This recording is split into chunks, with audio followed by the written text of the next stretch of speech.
20세기 이후 인류의 가장 보편적인 이동수단이자 다양한 기술과 목적이 모여 만들어진 현대 문명의 큰 선물 중 하나인 자동차. 작은 규모였던 자동차 산업은 어느덧 없어서는 안 될 산업 중 하나로 자리 잡았고, 굴러가는 것을 목적으로 하던 자동차는 각종 신기술을 접목하여 더 빠르고 더 안전하며 더 이쁘게 탄생되기 시작했습니다. 우리가 보편적으로 사용하거나 널리 퍼진 기술들은 모두 최초라는 것이 존재하는데요. 이 최초라는 타이틀은 구매자에게 기대감을 높이게 할 뿐만 아니라 브랜드의 이미지 향상에도 중요한 역할을 하게 됩니다. 세계 최초라는 타이틀 이퀄 경쟁 차종들과의 차별점으로 인식되고 흥미를 불러오며 이는 구매로 이어지게 되죠. 그 중에서도 오늘은 아주 보편적인 내용들에 대해 다뤄볼 텐데요. 함께 보시죠. 3, 2, 1, 0. 철도 없이 자유로이 다닐 수 있는 자동차를 만들겠다 라며 꿈을 키웠던 천재 엔지니어 칼 벤츠. 이름에서 알 수 있다시피 메르세데스 벤츠의 설립자였던 칼 벤츠는 세계 최초의 자동차 벤츠 페이턴트 모터바겐을 만들어 자동차 역사의 시작을 알린 것으로 유명합니다. 단기통 954cc 엔진을 사용해 시속 16km의 주행을 가능하게 만들었으며, 그의 아내 베르타 벤츠가 이 녀석을 이용해 세계 최초 장거리 자동차 여행을 한 인물로 남았죠. 칼 벤츠의 최초의 자동차 이후 자동차 산업은 나날이 발전해 대량 생산이 가능하게 되는데 20년이 채 안 걸렸습니다. 1901년 세계 최초 대량 생산 자동차가 출시하게 되었는데요. 바로 올즈모빌 커브드 대시입니다. 1901년부터 1907년까지 19,000대를 판매하였고, 그 이후 포드의 모델 T가 출시되었죠. 아마 많은 분들은 모델 T를 더 기억하실 텐데요. 모델 T가 약 1,650만 대를 판매하며 역사에서는 더 큰 주목을 받았기 때문이 아닐까 싶네요. 버튼 하나로 시동이 걸리는 시대가 되었습니다.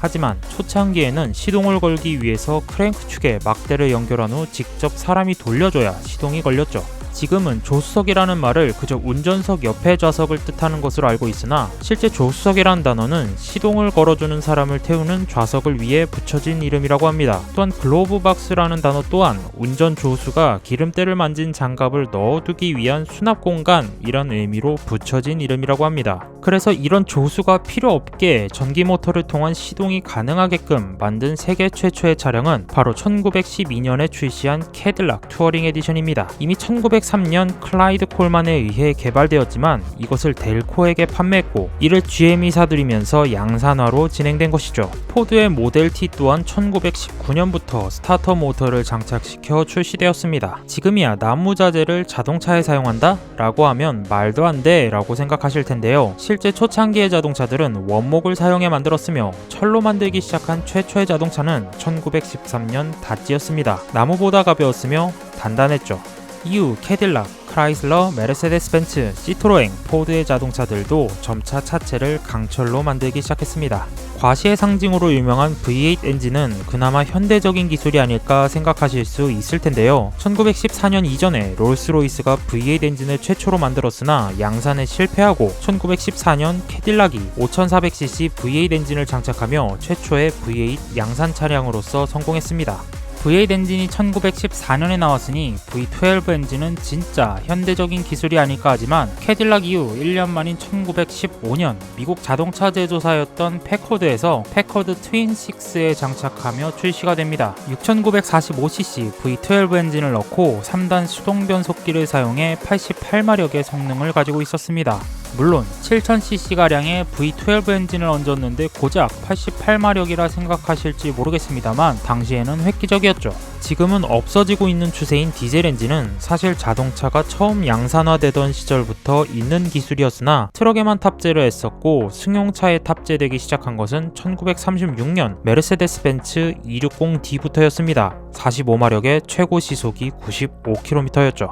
디젤 엔진의 승용 탑재 이후 터보를 달기까지는 꽤 오랜 시간이 흘러서야 가능했습니다. 하지만 이 또한 세계 최초 타이틀은 벤츠가 가져갔죠. 1978년 당시 S클래스급이었던 메르세데스 벤츠 300SD에 세계 최초로 직렬 6기통 3000cc 디젤 엔진에 터보가 더해져 111마력 23.2토크의 성능을 가졌었습니다. 자동 변속기 또한 생각보다 이른 시점에서 개발이 되었었는데요. 세계 최초의 자동 변속기 탑재는 1939년 GM 산하의 올즈모빌이 4단 자동 변속기 자동차를 선보였으며 이후 5단 자동 변속기는 1991년 BMW의 7 시리즈가 최초이며 2002년 새로운 7 시리즈의 6단 자동 변속기를 최초로 도입했습니다. 1년 후 2003년 메르세데스 벤츠가 7단 자동 변속기를 최초로 장착했으며 2007년 렉서스가 LS460을 통해 8단 자동 변속기를 최초로 적용했습니다.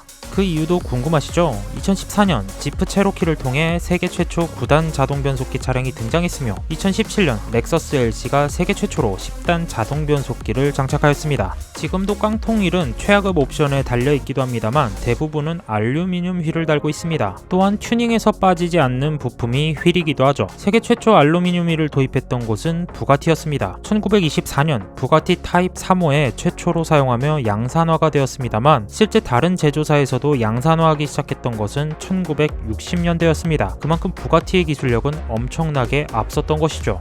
드라이빙에서 가장 중요한 것이 있다면 바로 음악입니다. 달리는 차 안에서 듣는 음악만큼 가슴을 벅차게 하는 것이 없죠. 내 안에 있는 중2병을 다시 깨우는 마약 같은 존재이기도 한데요. 처음으로 라디오를 장착시켜 양산화시킨 녀석은 바로 1929년 캐딜락 라세일이었습니다. 이후 줄줄이 다른 브랜드에서도 라디오를 도입했죠. 뜨거운 여름철, 냉기가 풀풀 풍기는 겨울철, 운전자를 상콤하게 만들어주는 에어컨과 히터 또한 처음부터 있었던 것은 아니고 히터는 1933년 내쉬라는 업체에서 양산차에 최초로 탑재했으며 에어컨은 그보다 더 뒤인 1954년 처음 탑재가 되었습니다.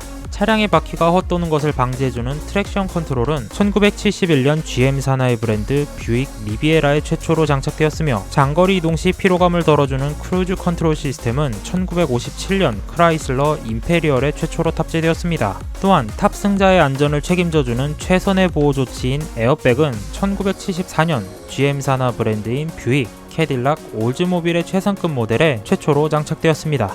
이외에도 다양한 세계 최초 기술들은 앞으로의 영상에서 조금씩 컨텐츠와 엮어서 재밌게 구성하였으니 많은 관심 부탁드리며 재밌고 이용하셨다면 좋아요와 구독을 눌러주시고 기다려주세요. 곧 찾아뵙겠습니다. 감사합니다.